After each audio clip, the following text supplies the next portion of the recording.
Hi, hope you guys all had a great Easter break. You're watching Surrey TV with me, Victoria Durant, and this week we're at Priory Farm in Nutfield. Let's go and have a look.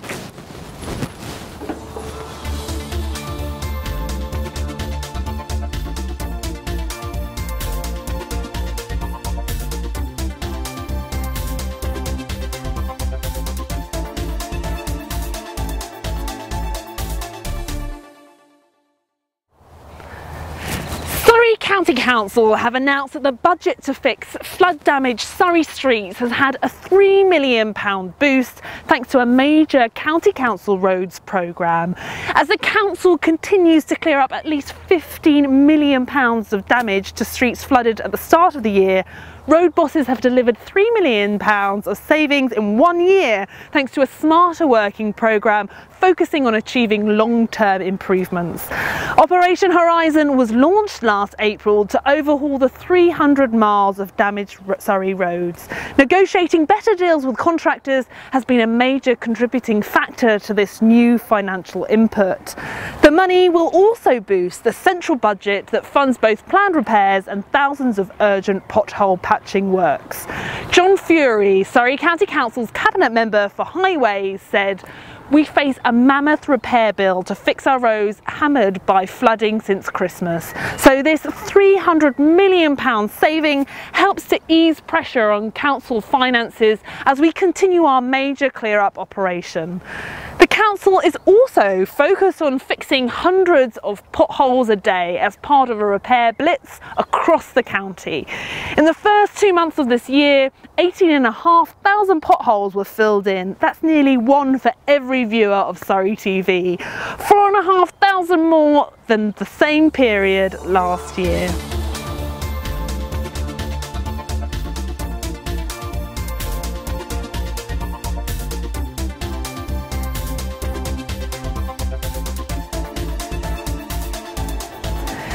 Surrey Satellite Technology, based in Guildford, are celebrating a milestone achievement this month. 30 years ago, they launched one of the earliest satellites into space from Vandenberg Air Force Base in the USA.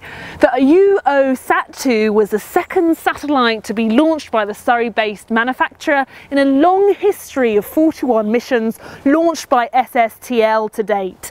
The UO-Sat-2 has always held a special significance and has remained a constant in the company's evolution from university spin-off to world-leading small satellite manufacturer.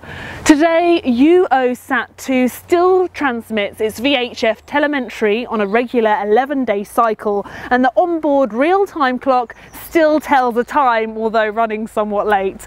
The satellite's batteries are exhausted after some 160,000 charged cycles, and transmissions are now detectable only when there is sunlight, but the telemetry continues to be tracked by amateur radio satellite enthusiasts.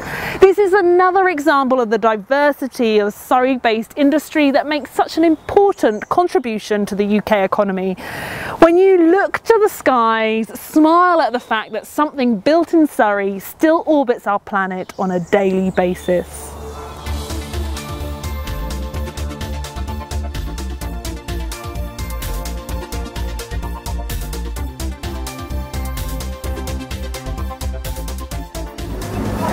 The Surrey Hills Music Festival gets into full swing at the beginning of May with concerts in Dorking, Compton, Effingham and Sheer. The festival is all about bringing world-class music to intimate venues in the beautiful Surrey Hills. The selection of music is as varied as the venues that the concerts will be taking place at. The 2014 festival includes a full performance by the London Mozart Players on the 3rd of May at St Teresa's School in Effingham. This will be a unique part of the festival for 2014 with many world-class performers booked for your enjoyment, and they're right here in Surrey. You can find out more information by visiting surreyhillsinternationalmusicfestival.co.uk/what's-on for locations and ticket availability. Tickets are selling fast, so we advise you book now.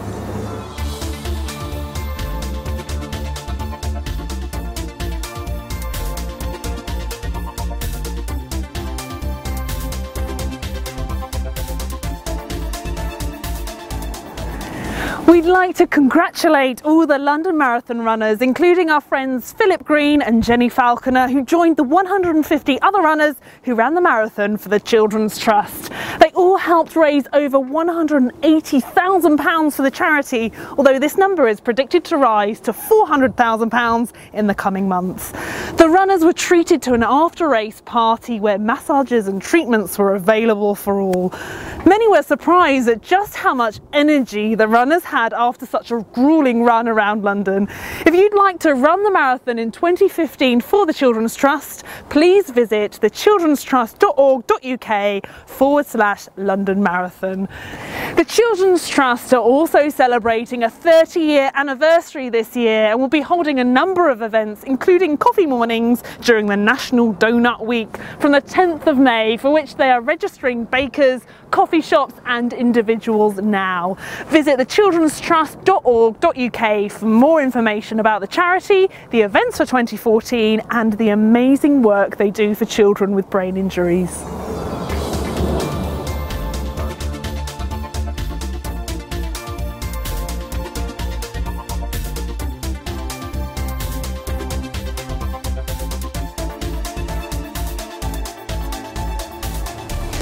We did a feature on the Neil Diamond story a few weeks ago, and I've got with me here the man behind the act, Bob Dury. Hi, how are you doing? Good, thanks. How are you doing, Bob? Very well, thanks, yeah. Great. Brilliant. And tell us, how come you became a Neil Diamond tribute? I started singing about 10 years ago. Previous to that, I'm a guitar player, essentially. Yeah. And when I choosing songs, as soon as I started singing the Neil Diamond songs, people said, you know, that sounds strangely like Neil Diamond. It's something that never occurred to me. And it led to me looking at the songs more closely. And in that time, I've just become completely absorbed with Neil Diamond's writing, his songs, and involved in all sorts of shows presenting his music, and developed that voice, you know, to a stage where I can actually go out and call myself a Neil Diamond tribute artist. Wonderful. And you're going to do a little piece for us now, is that all right? Yeah, well, it just inspired by this teepee behind me, and there's a story about one of Neil Diamond's songs which is very well known. It's called Cracklin' Rosie, which everyone assumes is a girl, Cracklin' Rosie, and apparently it's the American Indians' Saturday night bottle of wine. They spend well, this is the tale. Not all American Indians, I should say. Yeah. It's just a tale that Neil Diamond heard, that they called the wine, the sort of cheap Saturday night wine, Cracklin' Rosie. So he wrote a song about Cracklin' Rosie and spending the night with Cracklin' Rosie. And, lovely. Yeah. So do you want to hear it? Go for it. That'll be great. Cracklin' Rosie, get on board. We're gonna ride till there ain't no more to go. We're taking it slow. Lord, don't you know, I'll have me a time with a poor man's lady, hitching on a twilight train. Ain't nothing here that I care to take along. Maybe a song to sing when I want. Say please to no man for a happy tune. Oh, I love my Rosie child. She got the way to make me happy. You and me are going style. Cracklin' Rose, you're a store-bought woman. You made me sing like a guitar humming. Hang on to me, girl, our song keep running on. Play it now, play it now, play it now, my baby girl, and so on. Amazing! Woo! Wonderful. And you've got some tour dates coming up nearby, haven't you? Yes, we're at the Epsom Playhouse on the 6th of May, and we're at the Cranley Arts Centre on the 6th of June. Great. Oh, I hope I can come along and see you as well myself. You're more than welcome, yeah. Brilliant. Thank you so much, Bob. Thank you. Thanks very much.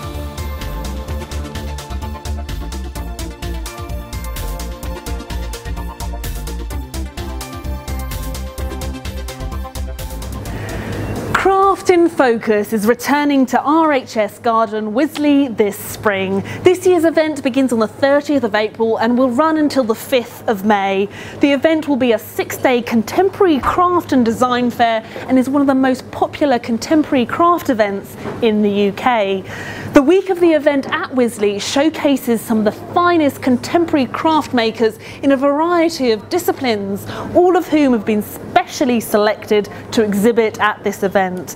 Visitors will be able to see and purchase fine art, furniture, interior accessories, textiles, fashion, jewellery, ceramics, glassware, sculpture and garden furniture from 170 exhibitors. All exhibitors have designed and made the work that they display and have been selected for their individuality and innovation in contemporary design, as well as outstanding technical ability.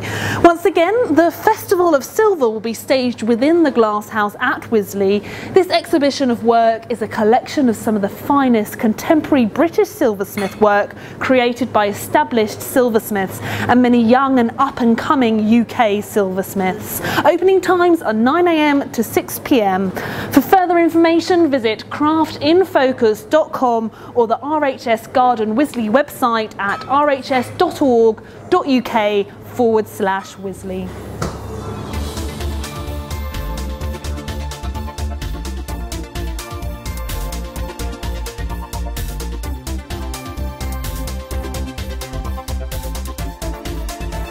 A stylish, affordable housing development overlooking the world's first racetrack launches in Weybridge, Surrey next week.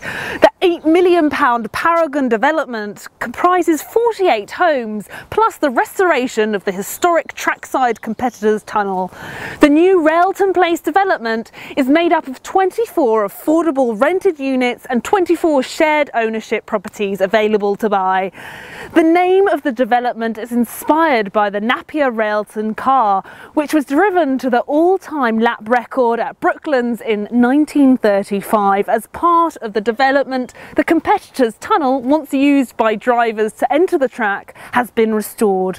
It will now provide residents with a glimpse of racing history every time they leave their homes. The official opening of Railton Place will take place on the 1st of May at 2:30 PM and will be hosted by former racing car driver and TV presenter Till Needell. As part of the celebration, a classic Railton will become the first car to be driven in the tunnel since 1939.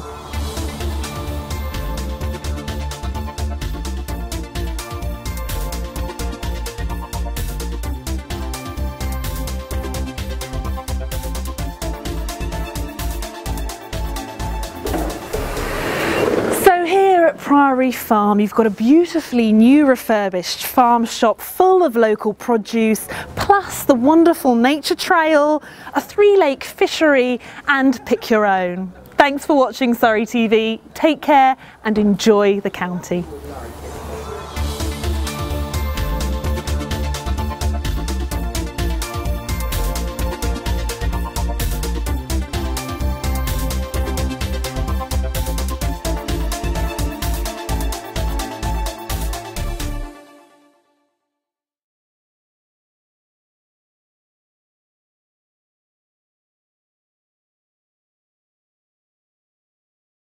Okay. Surrey County Council